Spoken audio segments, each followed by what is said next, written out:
Chapter 2. Thoughts are Things. The man who thought his way into partnership with Thomas A. Edison. Truly, thoughts are things, and powerful things, when they are mixed with definiteness of purpose, persistence, and a burning desire for their translation into riches or other material objects. Some years ago, Edwin C. Barnes discovered how true it is that you really can think and grow rich. His discovery did not come about at one sitting. It came little by little, beginning with a burning desire to become a business associate of the great Thomas Edison. One of the chief characteristics of Barnes' desire was that it was definite. He wanted to work with Edison, not for him. Pay close attention to the story of how he turned his desire into reality, and you'll have a better understanding of the principles that lead to riches. When this desire, or this thought, first flashed into his mind, he was in no position to act upon it. Two problems stood in his way. He did not know Mr. Edison, and he did not have enough money to buy a train ticket to West Orange, New Jersey, where the famed Edison Laboratory was located. These problems would have discouraged the majority of people from making any attempt to carry out the desire. But his was no ordinary desire. The Inventor and the Tramp. Edwin C. Barnes presented himself at Mr. Edison's laboratory and announced that he had come to go into business with the inventor. Years later, in speaking about that first meeting, Mr. Edison said about Barnes, "He stood there before me looking like an ordinary tramp, but there was something in the expression of his face which conveyed the impression that he was determined to get what he had come after. I had learned from years of experience with men that when a man really desires a thing so deeply that he is willing to stake his entire future on a single turn of the wheel in order to get it, he is sure to win. I gave him the opportunity he asked for, because I saw he had made up his mind to stand by until he succeeded. Subsequent events proved that no mistake was made." It could not have been the young man's appearance that got him his start in the Edison office. That was definitely against him. It was what he thought that counted. Barnes did not get his partnership with Edison on his first interview. What he did get was a chance to work in the Edison offices at a very nominal wage. Months went by. Nothing happened to bring nearer the goal that Barnes had set as his definite major purpose. But something important was happening in Barnes' mind. He was constantly intensifying his desire to become the business associate of Edison. Psychologists have correctly said, when one is truly ready for a thing, it puts in its appearance. Barnes was ready for a business association with Edison, and he was determined to remain ready until he got what he was seeking. He did not say to himself, well, what's the use? I guess I'll change my mind and try for a salesman's job. But he did say, I came here to go into business with Edison, and I'll accomplish my goal if it takes the remainder of my life. He meant it. What a different story people would tell if only they would adopt a definite purpose and stand by that purpose until it had time to become an all-consuming obsession. Maybe young Barnes did not know it at the time, but his bulldog determination and his persistence in focusing on a single desire was destined to mow down all opposition and bring him the opportunity he was seeking. When the opportunity came, it appeared in a different form and from a different direction than Barnes had expected. That is one of the tricks of opportunity. It has a sly habit of slipping in by the back door, and often it comes disguised in the form of misfortune or temporary defeat. Perhaps this is why so many people fail to recognize opportunity. Mr. Edison had just perfected a new device, known at that time as the Edison dictating machine. His salesmen were not enthusiastic about the machine. They did not believe it could be sold without great effort. Barnes saw his opportunity. It had crawled in quietly, hidden in a queer-looking machine that interested no one but Barnes and the inventor. Barnes knew he could sell the Edison dictating machine, and he told Edison so. Edison decided to give him his chance. And Barnes did sell the machine. In fact, he sold it so successfully that Edison gave him a contract to distribute and market it all over the nation. Out of that business association, Barnes made himself rich in money, but he did something infinitely greater. He proved that you really can think and grow rich. How much actual cash that original desire of Barnes was worth to him, I have no way of knowing. Perhaps it brought him $2 or $3 million. Editor's comment: $3 million in the early years of the 20th century would be comparable to more than $50 million in terms of buying power at the beginning of the 21st century. This is the end of the editor's comment. But the amount becomes insignificant compared with the greater asset he acquired: the definite knowledge that an intangible impulse of thought can be transmuted into material rewards by the application of known principles.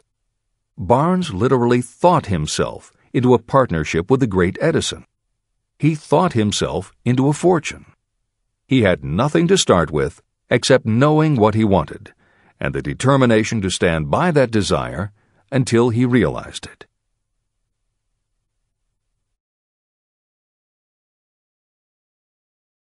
"3 feet from gold."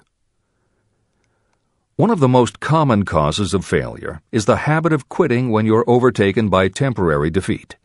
Every person is guilty of this mistake at one time or another. During the gold rush days, an uncle of my friend R.U. Darby was caught by gold fever, and he went west to Colorado to dig and grow rich. He had never heard that more gold has been mined from the thoughts of men than has ever been taken from the earth. He staked a claim and went to work with pick and shovel. After weeks of labor, he was rewarded by the discovery of the shining ore. He needed machinery to bring the ore to the surface. Quietly, he covered up the mine and returned to his home in Williamsburg, Maryland. He told his relatives and a few neighbors about the strike. They got together the money for the machinery and had it shipped. R.U. Darby decided to join his uncle, and they went back to work the mine. The first car of ore was mined and shipped to a smelter. The returns proved they had one of the richest mines in Colorado. A few more cars of that ore would clear their debts. Then would come the big killing in profits. Down went the drills. Up went the hopes of Darby and Uncle. Then something happened. The vein of gold ore disappeared. They had come to the end of the rainbow, and the pot of gold was no longer there. They drilled on, desperately trying to pick up the vein again, all to no avail. Finally, they decided to quit. They sold the machinery to a junkman for a few $100s and took the train back home.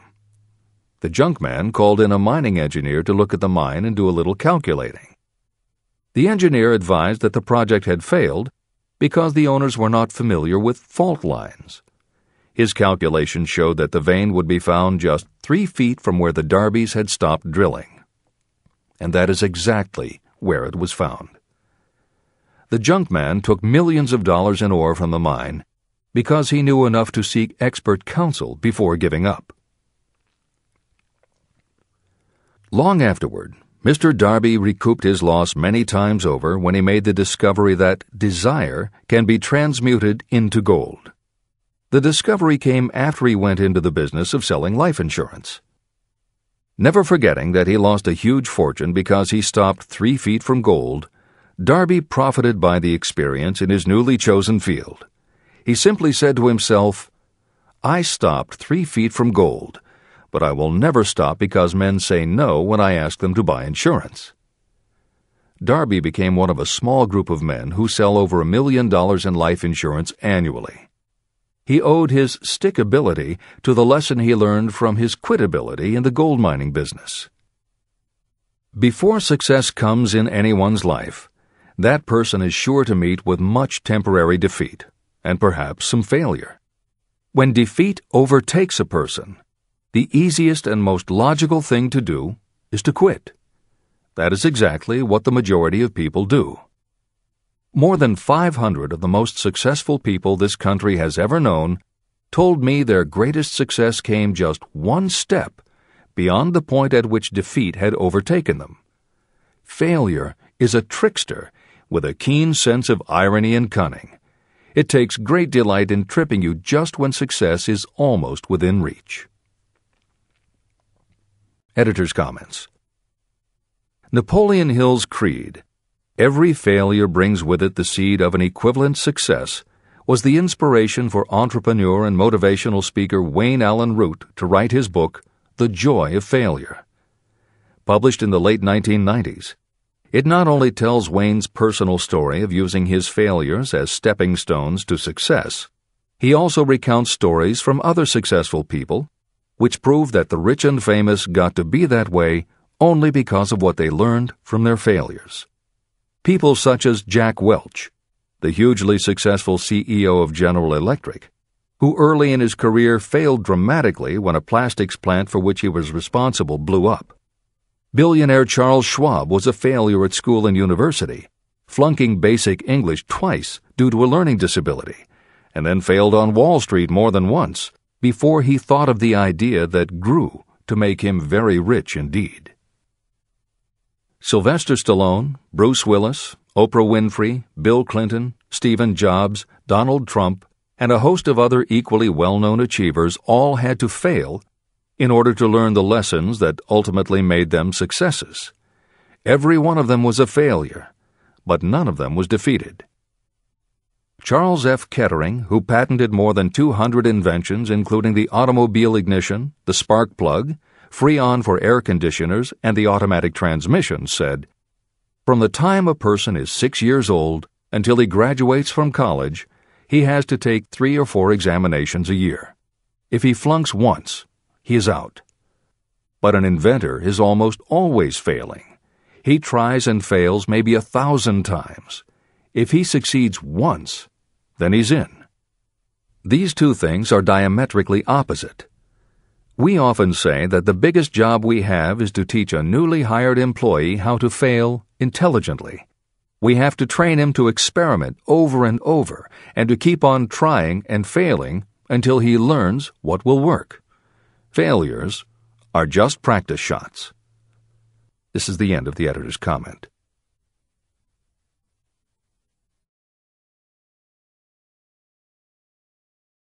A 50-cent lesson in persistence. Shortly after Mr. Darby received his degree from the University of Hard Knocks, he witnessed something that proved to him that no does not necessarily mean no. One afternoon, he was helping his uncle grind wheat in an old-fashioned mill. The uncle operated a large farm on which a number of sharecropper farmers lived. Quietly, the door was opened, and a small child, the daughter of a tenant, walked in and took her place near the door. The uncle looked up, saw the child, and barked at her roughly, "What do you want?"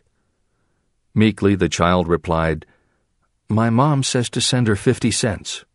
"I'll not do it," the uncle retorted. "Now you run on home." But she did not move. The uncle went ahead with his work, not noticing that she did not leave. When he looked up again and saw her still standing there, he said, "I told you to go on home. Now go, or I'll take a switch to you."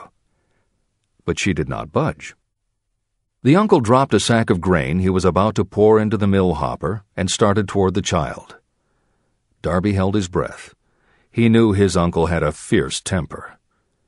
When the uncle reached the spot where the child was standing, she quickly stepped forward 1 step, looked up into his eyes, and screamed at the top of her voice, "My mom's got to have that 50 cents!"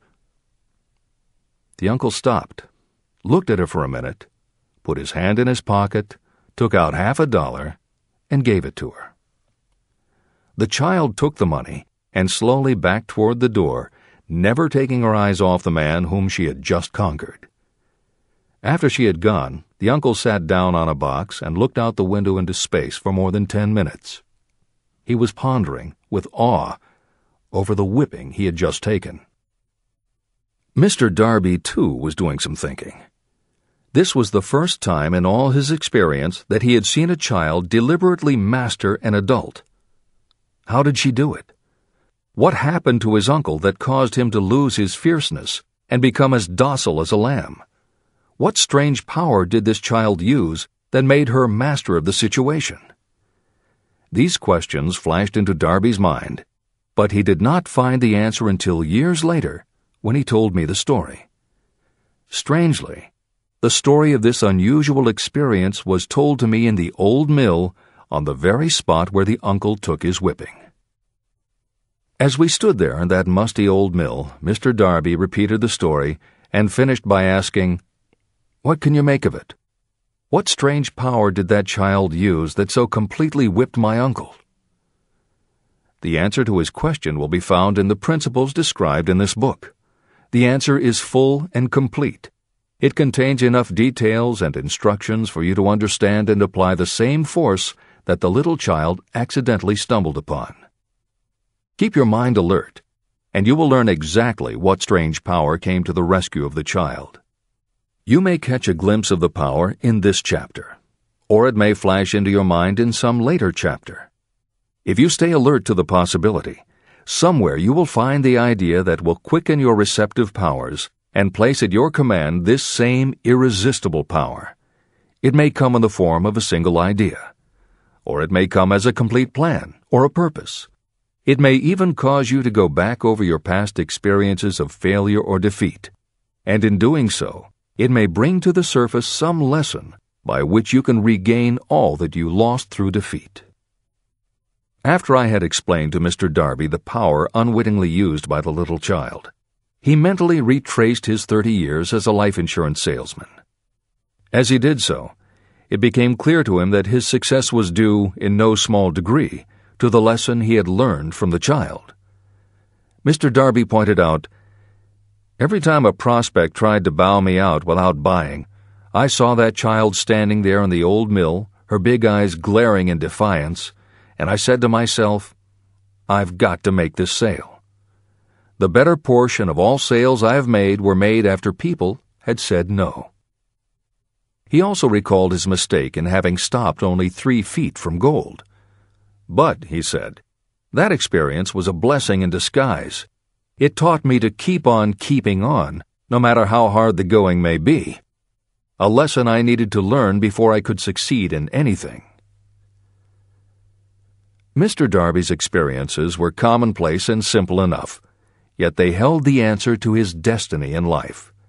In fact, to him the experiences were as important as life itself, and he was able to profit from these 2 important experiences because he analyzed them and found the lesson they taught.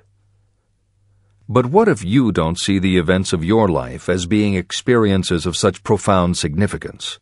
And what about the young person who doesn't yet have even minor failures to analyze? Where and how will they learn the art of converting defeats into the stepping stones to opportunity? That is exactly why this book was written, to answer those questions. To convey my answer, I have constructed 13 principles. These principles work individually or together as catalysts. The specific answer that you are looking for may already be in your own mind. Reading these principles may be the catalyst that causes your answer to suddenly come to you as an idea, a plan, or a purpose. One sound idea is all you need to achieve success. These 13 principles contain the best and most practical ways and means of creating ideas.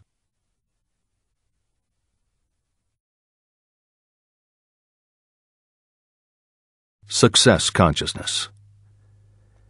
Before I go any further in the description of these principles, you should know this. When riches begin to come, they come so quickly and in such great abundance that you will wonder where they've been hiding during all those lean years. This is an astounding statement, especially when you take into consideration the popular belief that riches come only to those who work hard and long. When you begin to think and grow rich, you will observe that riches begin with a state of mind, with definiteness of purpose, with little or no hard work. What you need to know now is how to acquire the state of mind that will attract riches. I spent 25 years researching the answer to that question because I, too, wanted to know how wealthy men become that way.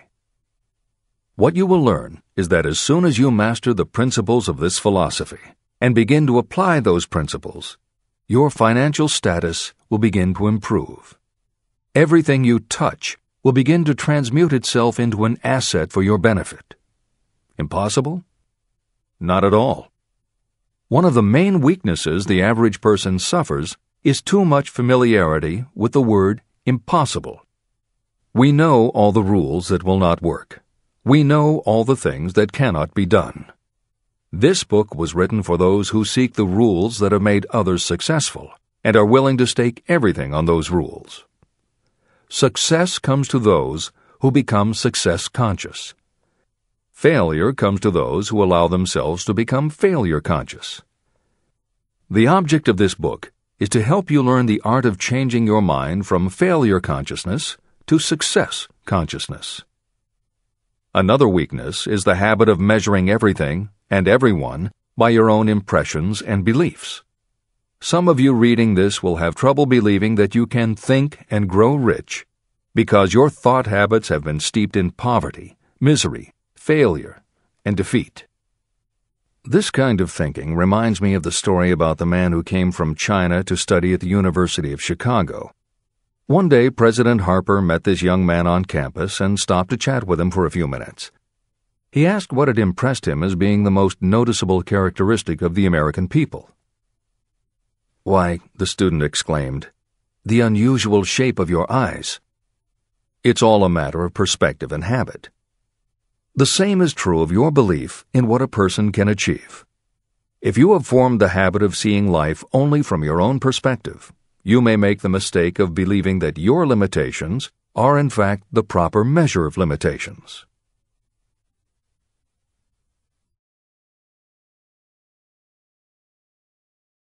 The impossible Ford V8 motor.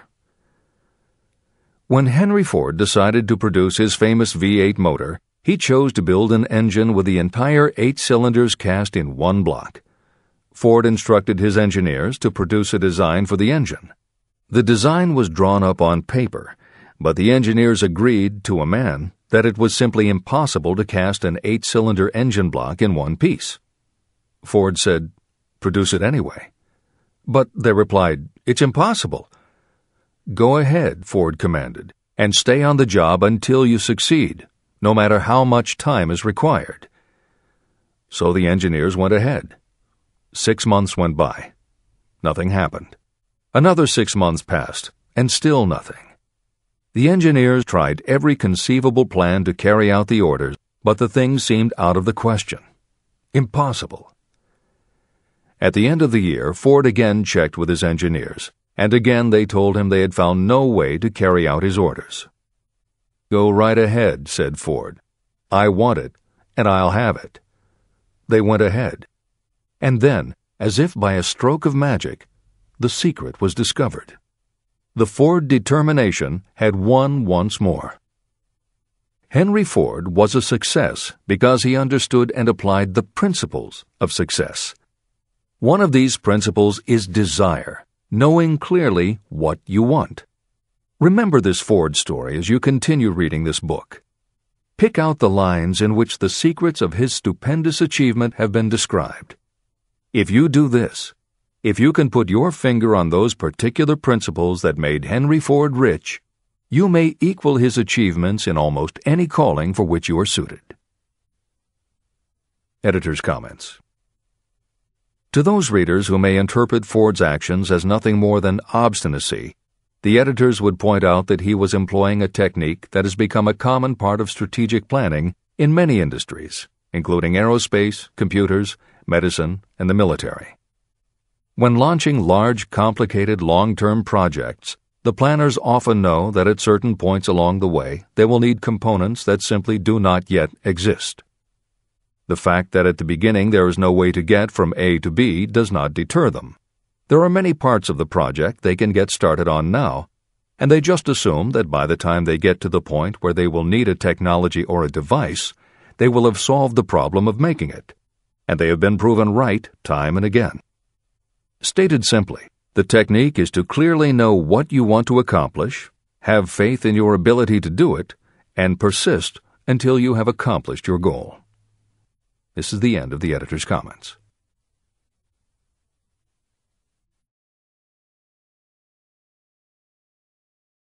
Why you are the master of your fate.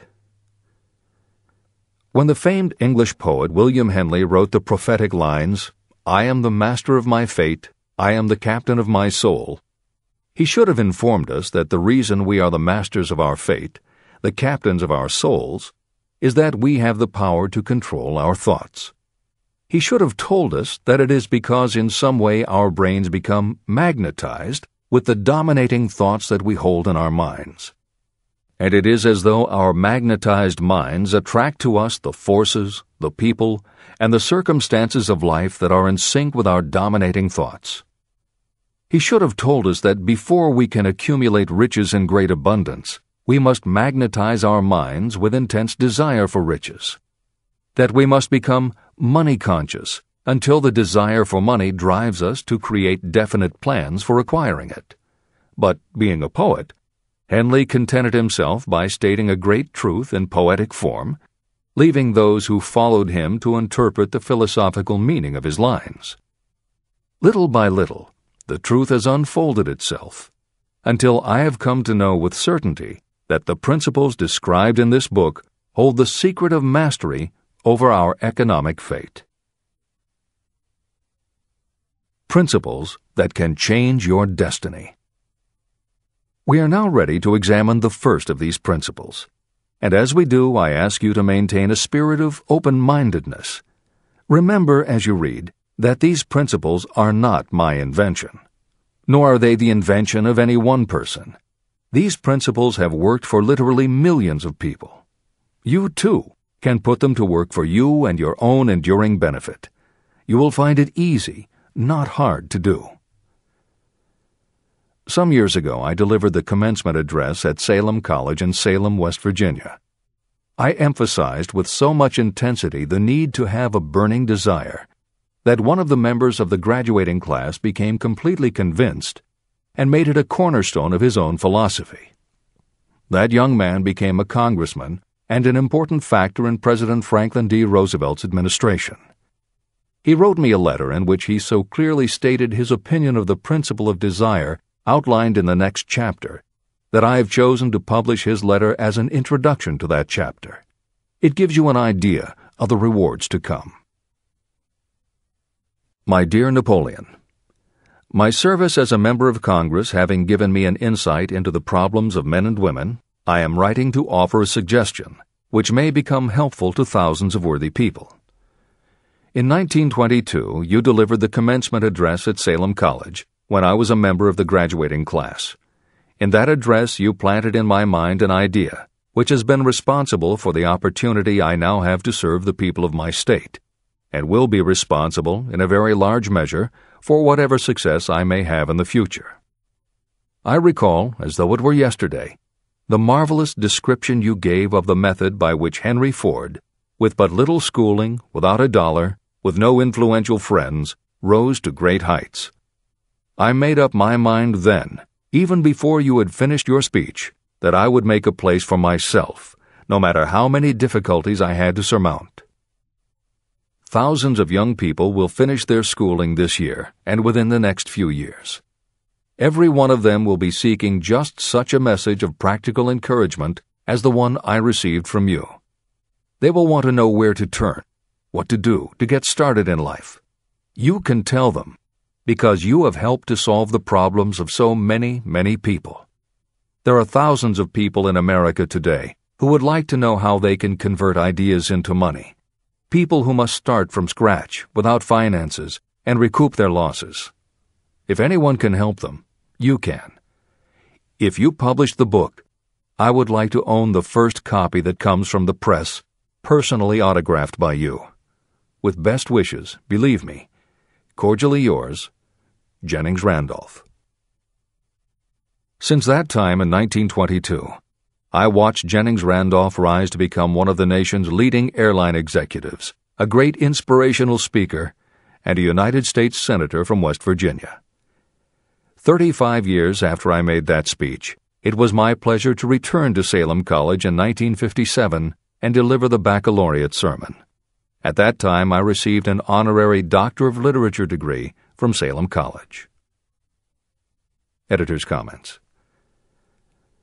As you begin the next chapter, the editors would like to reinforce the earlier statement that what you are reading is not just a collection of theories out of which you can cherry-pick what you like.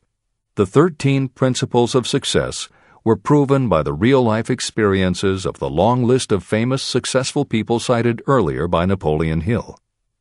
His techniques are also practiced and endorsed by the contemporary experts and authors whom the editors mentioned following Hill's list. More than 60 million people have purchased copies of the book that you are now holding in your hands. If this book has proven to be that successful, surely you owe it to yourself to give it every chance to work for you too. Read it. Don't question it. Do it. If you don't, if you think that you know better than Napoleon Hill, if you decide to pick and choose the parts that you will believe or follow, then, if you don't succeed, you will never know if your failure lies with this book or with you.